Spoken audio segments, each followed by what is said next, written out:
And now, the Tackle Box Tip with Captain Jonathan Moss, presented by Icon Coolers. Today I want to talk to you about one of my favorite tools. Yes, a tool. It's called the Divvy by Icon Coolers. If you look in there, you can see I filled this up with water and I put it in my freezer for 24 hours. I have a solid 10-pound block of ice. Now I have two of these. I will make two 10-pound blocks of ice. Here's what I do with that.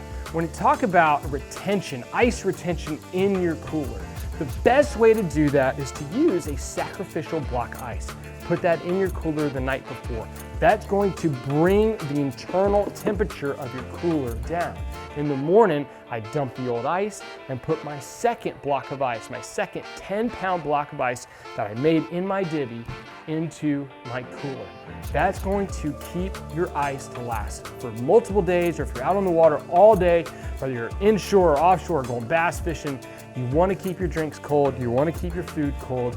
That keeps everything in there nice and cold. Additionally, once I'm done with that block of ice, once I have taken it out of the Divvy and put it into my cooler, now my Divvy acts as a tray going into my cooler. I can put my sandwiches there, I can put silverware and paper towels, paper plates, whatever I want to keep away from that ice so it doesn't get wet, doesn't get soggy. This is a awesome tool to use. Again, I have two of these.